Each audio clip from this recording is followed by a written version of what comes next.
అనడానికి కఠినంగా ఉన్న నేను ఒక మాట చెప్తా. మా అమ్మగారి శరీరం పడిపోయినప్పుడు ఆవిడ అంత్యేష్టి సంస్కారం చేయడానికి నేను శ్మశానానికి వెళ్ళి చిట్ట చివర చేసే ఆనంద హోమానికి కూర్చుంటే భూమిలోంచి వచ్చాయి, నోరు ఇలా తెరుస్తున్నాయి, రంపం తెరిచినట్టుంది, ఇలా తొడ కింద ముట్టుకున్నాయి, భూమిలో వెళ్ళిపోయి. నేను ఉలిక్కి పడి వాటిని చూసి ఏమిటి ఇన్నొస్తున్నాయి భూమిలోంచని ఆ పూజ చేయిస్తున్న పురోహితుడి వంక చూశాను. ఆయన అలా ఎన్నో ప్రేతాలకి చేయించాడు కదూ. ఆయన నాతో ఓ మాట అన్నాడు, భయపడకండి, అవి భూమిలోంచి వచ్చి ముట్టుకుంటాయి. చైతన్యం ఉంది, ప్రాణం ఉన్నది అంటే వాటికి తెలుసు, వెళ్ళిపోతాయి భూమిలోకి.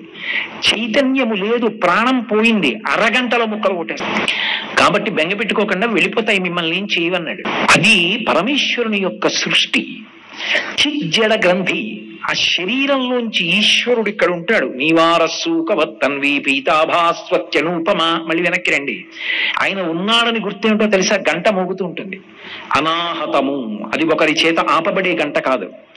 దేవాలయంలో అయితే రాత్రి ఏకాంత సేవ తర్వాత గంట కట్టేస్తారు స్తంభానికి లాగి, ఇక మోగకుండా. ఈ గంట ఎవరు ఆపలేరు. ఓ చెయ్యి చాలా కష్టపడ్డావు, కాసేపు అలా కదలకుండా ఉండు అనొచ్చు. ఓ జీర్ణశక్తి చాలా కష్టపడ్డావు, ఇవాళ ఉపవాసం చేస్తాను, ఏం వెయ్యను లోపల, విశ్రాంతి తీసుకో. ఓ గుండె చాలా కాలం కష్టపడ్డావు, ఓ అరగంట విశ్రాంతి తీసుకో అని నేను అనకూడదు. అది అలా నేనన్నా వినదు. ఒకవేళ ఓ గుండె పొరపాటున ఆగిపోకు అని నేను చెప్పినా అది వెళ్ళిపోవాలనుకుంటే రాగదు, అది ఉండదు. 1,000,000 మంది వైద్యులు కూడి వచ్చిన కాని మరణమయ్యని వ్యాధి మాన్పాలి. వైద్యులు నన్ను క్షమించెదరుగాక. ఆయన వెళ్ళిపోవాలని శాసనం చేశాడా? ఆ గంట మోగుతుంటుంది ముందుకి వెనక్కి, ముందుకి వెనక్కి మోగుతోందంటే మంగళప్రదం, లోపల కూర్చుంటాడు అంటుంటాడు, వదులుతాడు, తీస్తాడు. ఆయన లెక్క అయిపోతుంది. ఏదో ఉత్తరీయం తీసి భుజం మీద వేసుకుని దిగిపోతాడు, అంతే. గంట ఆగిపోతుంది. Lub dub lub dub lub dub ఆగిపోతుంది.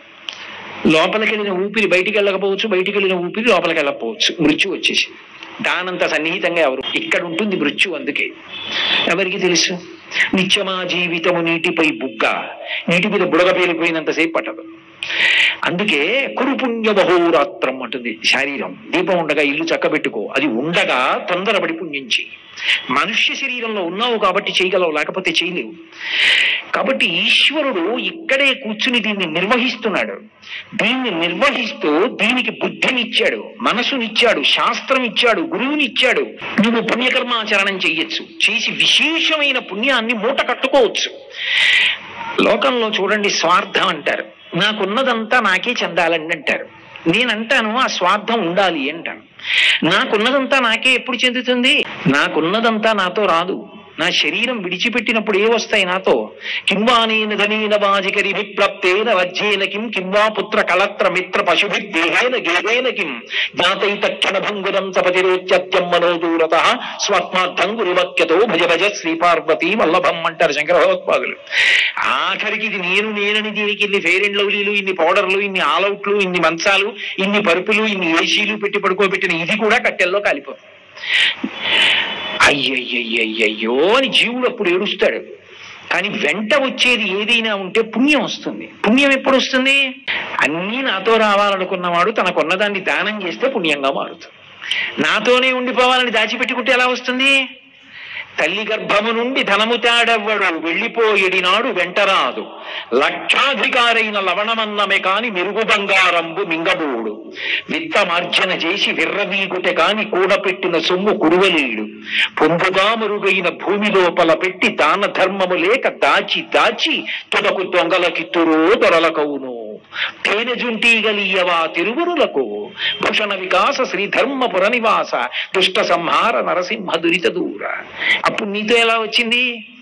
అలాగని బిడ్డలకు ఇవ్వకుండా, భార్యకి ఇవ్వకుండా ఇమ్మని శాస్త్రం చెప్పలా. ఒరే నీ జీవుణ్ణి ఆలోచించక పుణ్యం చేసుకోరా, పాడైపోతావు అంది.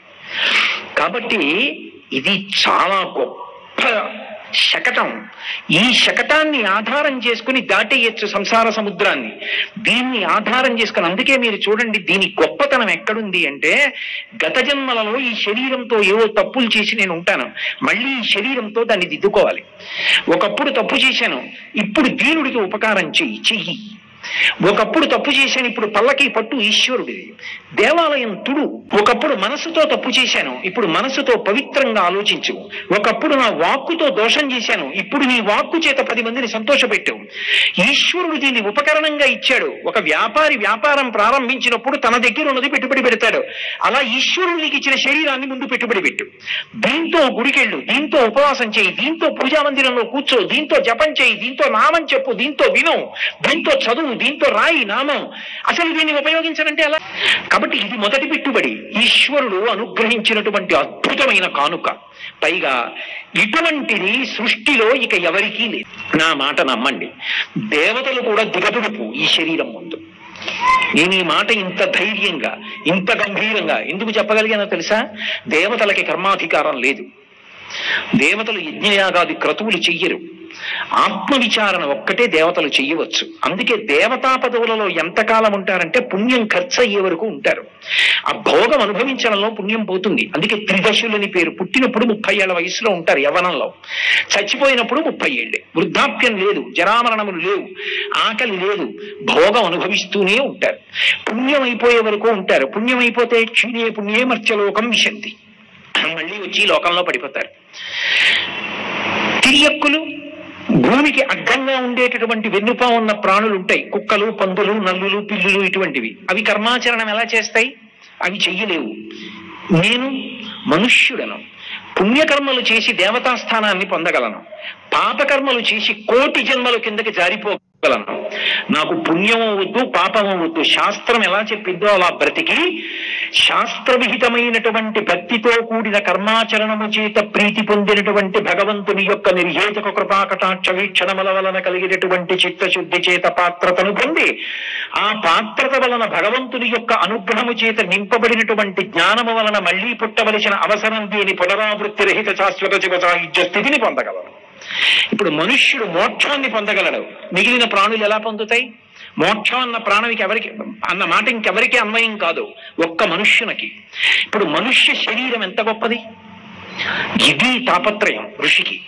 అందుకు చెప్తున్నాడు శౌచం, దీన్ని జాగ్రత్తగా అట్టిపెట్టుకో. దీన్ని ఎందుకు జాగ్రత్తగా అట్టిపెట్టుకోవాలి అంటే, ఇది జాగ్రత్తగా ఉంటే ఇది ధర్మ సాధనం. దీనితో నువ్వు ధర్మాన్ని చెయ్యొచ్చు. ఏమండి, అందరూ ప్రవచనం చేయాలా? అక్కర్లేదు. విష్ణు సహస్రనామ స్తోత్రం చదువుకోవడానికి కష్టం ఏమిటి? లలితా సహస్రం చదువుకోవడానికి కష్టం ఏమిటి? శ్రీరామ నీ నామం ఎంత రుచిరా, ఎంత రుచి, ఎంత రుచి, ఎంత రుచిరా అనడానికి కష్టం ఏముంది? శ్రీరామ రామ రామే తిరమే రామే మనోరమే సహస్రనామ తత్తుల్యం రామనామ వరాననే. శ్రీరామ శ్రీరామ శ్రీరామ అని అనుకుంటూ ఉండడానికి కష్టం ఏముంది? ఈ శరీరంలో ఉన్న కారణం చేత ఎన్నో ఉత్తమ కర్మలు చెయ్యగలడు. ఒక్కసారి ఈ శరీరం వెళ్ళిపోయిందనుకోండి, ఇక లేదంతే. తులసీదాస్ గారు కాశీలో గంగ ఒడ్డును కూర్చుని రామాయణ ప్రవచనం చేస్తుండేవారు. ప్రతిరోజు అలా వెళ్ళిపోతుండేవాడు ఒక ఐశ్వర్యవంతుడు. ఆయన తులసీదాస్ గారి వంక చూసి, బుద్ధిహీనుడా, నీకు సమయంతో సంబంధం లేదు, అలాగే కూర్చుని రామాయణ ప్రవచనం చేస్తావు. నిన్ను నమ్మి చాలా మంది గంటల గంటల సమయం అలా కూర్చుంటున్నారు. నువ్వు ఈ పని మానేస్తే వాళ్ళందరూ చక్కగా వెళ్ళి తమ పనులు చేసుకుంటారు, ఎందుకురా ఈ రామాయణం చెప్తావు అనేవాడు. ఆయన నవ్వి రామాయణం అంతా అయిపోయాక ఆయన ఇంటికి వెళ్ళేవారు. తలుపు కొట్టి పిలిచి, అయ్యా ఒక్క శ్లోకం చెప్తాను వినండి అనేవారు. కొన్నాళ్ళు నిందించాడు. కొన్నాళ్ళు పోయిన తర్వాత వెటకారం మొదలెట్టాడు. రేపు కూడా ఈ సమయానికే రండి వింటాననేవాడు. మళ్ళీ వెళ్ళేవారు తులసీదాస్ గారు. కొన్నాళ్ళు పోయాక 1 వారం ఆగి రండి అన్నాడు. కొన్నాళ్ళు పోయాక 6 నెలలు పోయాక, తర్వాత 6 నెలలు, తర్వాత ఏడాది గుర్తు పెట్టి వెళ్ళేవారు. ఒక ఏడాది వెడితే అన్నాడు, వచ్చే ఏడాది కనపడండి శ్లోకం వింటానన్నాడు. ఆయన్ని ఉద్ధరించడానికి తులసీదాస్ గారు మళ్ళీ వెళ్ళారు. ఆయనకి తెలియదు ఏమిటి. తలుపు కుట్టారు. కొడుకు వచ్చాడు. నాన్నగారు రామాయణం ఒక్క శ్లోకం వింటా అన్నారండి, చెప్పడానికి వచ్చానన్నారు. నాన్నగారు శరీరం విడిచిపెట్టి ఏడాది అయిపోతోందండి, ఇంకా సంవత్సరీకాలు వచ్చేస్తున్నాయి అన్నారు. తులసీదాస్ గారికి ఆ శక్తి ఉంది కాబట్టి అంతర్ముఖత్వంతో, మనకి లేదు కాబట్టి వాళ్ళకు ఉండదు అనకూడదు. మనకి పైకే చూడడం వచ్చు, వాళ్ళకి లోపలికి చూడడం వచ్చు. ఆయన ఒక్కసారి తిరిగి చూశారు. ఐశ్వర్యం మీద భ్రాంతితో బ్రతికి బ్రతికి చివర ఐశ్వర్యాన్ని తలుచుకుంటూ వెళ్ళిపోయినందుకు ఆ ఇంట్లోనే ఎద్దై పుట్టాడు. ఎద్దై ఉన్నాడు. తులసీదాస్ గారి వంక చూసి కన్నుల వెంపట నీరు కార్చాడు. ఒక్క శ్లోకం విని రామా రామా అని ఉంటే ఏమయ్యేవాణ్ణు? వద్దు వద్దు అని నిన్ను దూరంగా తరిమి నేను డబ్బు కోసం బతికాను, ఇదిగో ఇది అయ్యాను. ఆ తర్వాత మళ్ళీ ఎప్పుడు వస్తుంది నరజన్మ? ఎప్పుడు రామాయణం వినడం, ఎప్పుడు రామాయణం చదవడం, పోనీ చదవకపోతే కనీసం రామాయణం మీద పువ్వు పెట్టి ఎప్పుడు నమస్కారం చేయడం, మళ్ళీ ఇప్పుడు ఎప్పటికొచ్చేనో ఎన్ని కోట్ల జన్మలో అయిపోయింది పెద్ద పొరపాటు అని ఎద్దు కన్నుల వెంట నీరు కారుస్తూ నిలబడింది. తులసీదాస్ గారు అయితే మాత్రం ఏం చేస్తారు? రామా అనిపిస్తారా ఎద్దుతో? వెళ్ళిపోయాడు. అందుకే శరీరము ధర్మసాధనం. ఇది ఉన్నప్పుడు జాగ్రత్త పడిపో. ఓ నదిలో ముంచు తీసుకెళ్లి స్నానం చేయి, ఒక్క రెండు పువ్వులు స్వామి పాదాల మీద వేసి నమస్కారం చేయి, ఓ దీపం పెట్టు, ఆర్తితో ఉన్నవాడికి పరమ ప్రేమతో ఏదైనా పెట్టు. మహాత్ములు వచ్చినప్పుడు వంగి వాళ్ళకి నమస్కారం చెయ్యి, ఆదరభావంతో ప్రవర్తించు. లేని నాడు ఇబ్బంది పడిపోతావు, అప్పుడు నిన్ను ఉద్ధరించేవాడు ఉండడు. అందుకే ఈ శరీరము యొక్క వైభవం తెలిస్తే తప్ప దీన్ని ఎందుకు జాగ్రత్తగా ఉంచుకోవాలో తెలియదు. పైగా మీరు చూడండి, శౌచము అన్న మాటకు అర్థం ఏమిటంటే అవకాశం దొరికితే పుణ్యం చేసుకోవడానికి దీన్ని సిద్ధంగా పెట్టుకోవాలి. ఇది సిద్ధంగా లేదనుకోండి, అశౌచంతో ఉంది అంటే దీనికి దేవాలయంలోకి వెళ్ళడానికి కావలసిన అధికారం లేదు. గాఢ నిద్రపోతే ఏమవుతుందంటే నవరంధ్రములలోంచి కూడా మలం పైకొస్తుంది, చెవులలోంచి గులిమి ఊరుతుంది, కళ్ళల్లోంచి పుసి కడతాయి. అలా ఉంటే గుళ్ళోకి వెళ్ళకూడదు, స్నానం చేయాలి. ఇప్పుడు స్నానం చేయకుండా నేను బయట తిరుగుతున్నాను అనుకోండి, ఓ గుళ్ళో ఏదో మంగళవాద్యాలు మరుగుతున్నాయి, ఏదో పెద్ద ఉత్సవం జరుగుతోంది, గడప దాటి వెళ్ళాలని ఉంది, శౌచం లేకుండా లోపలికి వెళితే దోషం. ఇప్పుడు లోపలికి వెళ్ళాలని ఆరుతుంది, ఎలా పెడతావు? అందుని శరీరాన్ని శౌచంగా ఉంచుకోవాలి. వెంటనే ఓ స్నానం చేసి చక్కగా మంచి మాట ఏం వినపడుతుందో, మంచి మాట ఏం మాట్లాడే అవకాశం వస్తుందో, జన్మ జన్మాంతర సౌభాగ్యం మహాపురుష దర్శనం, వాళ్ళ మాటలు వినడం. ఏమో నిన్ను అనుగ్రహించడానికి ఎట్నుంచి వస్తాడో. ఈశ్వరానుగ్రహం కలిగిందని గుర్తేమిటో తెలుసా? ఈశ్వరుడు శంఖచక్రాలు పట్టుకొస్తాడు అనుకోకండి, ఒక మహాత్ముడి రూపంలో ఇంటికి వస్తాడు. ఊరకరారు మహాత్ములు వా రథముల ఇంట్ల కడకు వచ్చుటలెల్లన్ కారణము మంగళములకు, మీ వచ్చుట శుభము మాకు నిజము మహాత్మా. ఒక మహాత్ముడు ఇంటికి వచ్చాడంటే అంత సౌభాగ్యం. నేను చెప్పట్లేదు, శాస్త్రాలు చెప్తున్నాయి. భాగవతంలో దశమస్కందంలో గర్గుడు వస్తుంటే మహానుభావుడైనటువంటి నందుడు చెప్పాడు ఈ మాట. కాబట్టి ఒక అతిథి వచ్చాడు, ఆదరించు. ఒక అభ్యాగతి వచ్చాడు, ఆదరించు. నీకు అవకాశం కలిగింది. ఈ శరీరము యొక్క వైభవాన్ని తెలుసుకోకపోతే దీన్ని శౌచంతో ఉంచుకోవడం సాధ్యం కాదు. బాహ్య శౌచము, దీనికి చక్కగా శౌచం ఉంచడం అంటే స్నానాదులు చేయడం. అయితే మీరు నన్ను ఒక ప్రశ్న అడగచ్చు, ఏమంటే మీరు ఇలాగే చెప్తారు కానీ జ్వరం వస్తే? నేను ఆచారకాండ మీద ఉపన్యాసం చెప్పినప్పుడు వేదంలో ఆచారకాండ ఏం చెప్పిందో 10 మాటలు చెప్పాను. శాస్త్రం ఇప్పుడు కఠినంగా మాట్లాడదు. నీకు అప్పటికప్పుడు ఒక అవకాశం వచ్చింది, స్నానం చేసి లేవు, వదులుకోవద్దని చెప్పి, గోవిందా గోవిందా గోవిందా అనుకుని వెళ్ళు. గోవిందేతి సదా స్నానం, గోవిందనామని చెప్తే స్నానం చేసేసినట్టే. ఎప్పుడు స్నానం మానేసి గోవిందనామని చెప్పని కాదు నా ఉద్దేశం. స్నానం చేసి కాసేపు పడుకుని లేచి అనుకోకుండా ఒక మహత్తరమైన అవకాశం వచ్చింది, అప్పుడు స్నానం చేయడానికి వెడితే ఈలోగా అవకాశం పోతుంది. అప్పుడు గోవిందా గోవిందా గోవిందా అనుకుని వెళ్ళు. గోవిందా గోవిందా గోవిందా అనక్కల్లా గోవిందా అని చాలు. అందుకే స్నానం కాకి స్నానం అంటారు. ఉత్తి స్నానం చేస్తే భగవన్నామని చెప్తూ స్నానం చేయాలి.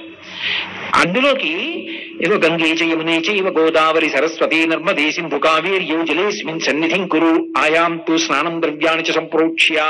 పూనివన్నీ చెప్పకపోయినా రామ రామ రామ అంటూనో, కృష్ణ కృష్ణ కృష్ణ అంటూనో స్నానం చెయ్యాలి. చేస్తే శరీరమునకు శౌచం కలుగుతుంది. జ్వరం వచ్చిందండి, తల స్నానం చేయకు, కంఠం వరకు చెయ్యి. కంఠం వరకు కూడా చేయలేనండి, నడుము దగ్గర నుంచి చెయ్యి. నడుము వరకు కూడా చేయలేనండి, కాళ్ళు కడుక్కో. కాళ్ళు కూడా కడుక్కోలేనండి, విభూతి చల్లుకో. విభూతి కూడా చల్లుకోలేనండి, గోవిందనామం చెప్పు. అది కూడా చేయలేనండి, స్పృహ తప్పిపోయి ఉన్నాను, కొడుకు చేస్తే సరిపోయింది. వాడు చేయడండి, నీ కర్మ. అలాంటి కొడుకుని కర్మ. అంతకన్నా ఇంకా చెప్పడానికి ఏముండదు. గత జన్మలలో పాపం తీసేయడానికి వాడు రాక్షస రూపంలో కొడుకుగా వచ్చాడని సంతృప్తి పడిపోవాలి. కాబట్టి కొడుకు ఎందుకు ఉండాలని కోరుకుంటారంటే అందుకు. ఇన్ని అవకాశాలు ఎందుకు కల్పించింది అంటే శౌచాన్ని నిలబెట్టుకోమంది శాస్త్రం. అభ్యంతర శౌచం అని ఒక మాట. అభ్యంతర శౌచం అంటే లోపల శౌచంతో ఉండడం. లోపల శౌచం అంటే పైకి చాలా అందంగా చక్కగా స్నానం చేసి చక్కగా విభూతి పుండ్రాలు పెట్టుకుని, బొట్టు పెట్టుకుని, ఏదో పెద్ద అంచు పంచోటు కట్టుకుని, రాల్చి వేసుకుని, మెడలో పూలదండ వేసుకుని, నాలా మైకి దగ్గర కూర్చుని ఉపన్యాసాలు చెప్పేస్తే అభ్యంతర శౌచం ఉన్నట్టే నాకు కాదు. అభ్యంతర శౌచం ఉన్నది అని ఎప్పుడు చెప్తారంటే మనసు యందు కొన్ని కళ్యాణ గుణములను ప్రయత్నపూర్వకంగా తెచ్చుకోవాలి. అసహనము, తగ్గించుకుని ఓర్పు పెంచుకోవాలి. ఓర్పు ఎందుకు పెంచుకుంటారు? అసహనం ఎందుకు వస్తుంది? ఓర్పు ఎందుకు పోతుంది? ఓర్పు పోయిందంటే కోపం వస్తుంది. ఎందుకు వస్తుంది? వాడు తప్పు చేశాడు, మంచిదే, వాడు తప్పు చేశాడు, నువ్వు కోప్పడుతున్నావు. వాడు తప్పు చేశాడు, కోప్పడుతున్నావు. నువ్వు ఎప్పుడూ తప్పు చేయకపోతే అయ్యో నేను తప్పు చేయకపోవడం ఏంటంటే ఏదో తప్పు చేశాను, అయితే కోప్పడకు. మరి ఎలా దిద్దాలి? ప్రేమతో దిద్దు. ప్రేమతో దిద్దినది శాశ్వతమైన దిద్దుబాటు. కోపంతో దిద్దింది ప్రమాదం, అది జరుగుతుందని నమ్మకం లేదు. అసలు కోపం తెచ్చుకోవడానికి నాకున్న అధికారం ఏమిటి? విచారణ చెయ్యాలి. నేనే తప్పు చేయలేదా అవతల వారి మీద కోపడడానికి? మంగళప్రదమైన గుణములను లోపల ప్రయత్నపూర్వకంగా తెచ్చుకుంటే ఎప్పుడూ మంచి విషయాలు ఆలోచిస్తుంటాడు. మీరు ఈ విషయాన్ని బాగా గుర్తుపెట్టుకోండి. మీరు ఒక మంచి పుణ్యం చేశారండి అన్నాను అనుకోండి, ఆయన చాలా పుణ్యాత్ముడండి, ప్రతిరోజు 10,000 మందికి అన్నం పెడతాడండి ఆయన అన్నాను నేను. 10,000 మందికి అన్నం పెడతాడండి అని నేను అన్నప్పుడు 10,000 మందికి అన్నం పెట్టడానికి కావలసినంత ద్రవ్యాన్ని ఆయన ఖర్చు పెడుతున్నాడా, పెట్టట్లేదా? అంత ద్రవ్యాన్ని ఖర్చు పెట్టకుండా ఆయన దాచుకోవచ్చు కూడా.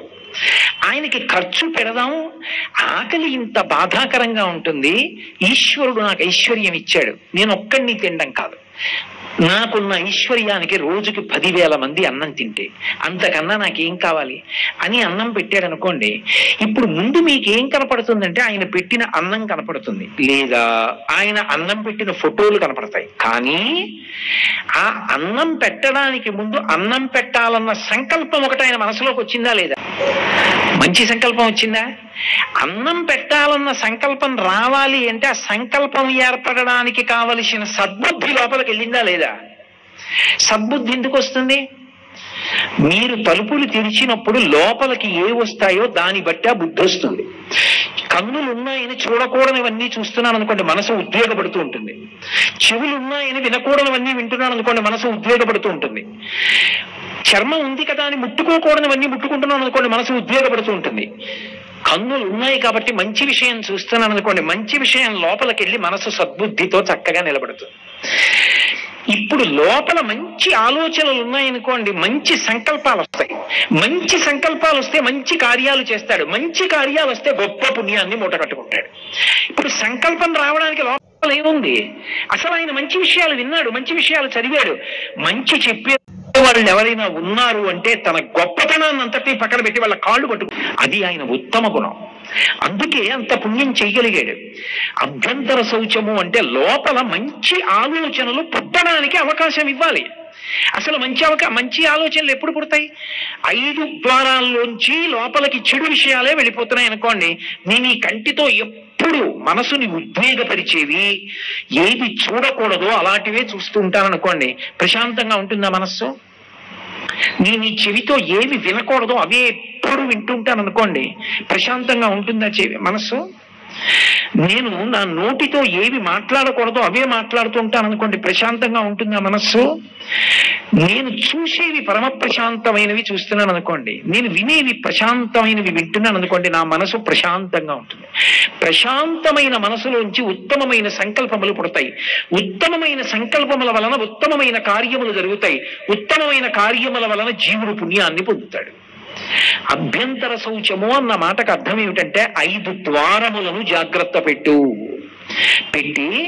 లోపల మంచి గుణాలని ప్రయత్నపూర్వకంగా పెంచుకో. తప్ప అవి నీకు అకస్మాత్తుగా రాత్రికి రాత్రి రమ్మంటే రావు, ముహూర్తాలు పెట్టుకుంటే రావు. రేపు మా ఇల్లు కట్టడానికి శంకుస్థాపన చేస్తానండి అంటే ముహూర్తం పెట్టుకో, మంచిదే. నేను కొత్తింట్లోకి గృహప్రవేశం చేస్తానండి, ముహూర్తం పెట్టుకో, మంచిదే. కానీ రేపటి నుంచి నేను అన్ని మంచి పనులు చేస్తాం అనుకుంటున్నానంటే ముహూర్తం పెట్టుకోకు, అది సాధ్యం కాదు. అలాగా ముందు సంస్కారాన్ని ఏర్పాటు చేసుకోవాలి, మంచి గుణములను లోపల అలవాటు చేసుకోవాలి. అది దేని వలన వస్తుంది? సత్సంగం వల్ల వస్తుంది. మంచి పుస్తకాలు ఇంట్లో పెట్టుకో, మహాత్ములు రాసినటువంటి పుస్తకాలు చదువు, వాళ్ళ యొక్క మాటలు వింటుంటే, వాళ్ళ పుస్తకాలు చదువుతుంటే నీ మనసు ప్రశాంతంగా ఉంటుంది. నువ్వు ప్రశాంతంగా ఉంటే నీ చుట్టూ ఉన్న వాళ్ళందరూ ప్రశాంతంగా ఉంటారు. పరహితము చేయునెవ్వడు పరమహితుండగును భూత పంచకమనకున్, పరహితమే పరమధర్మము, పరహితున పరులకు ఎదురు లేదు పర్వేందుముఖి అంటాడు శివుడు పార్వతీదేవితో భాగవతంలో.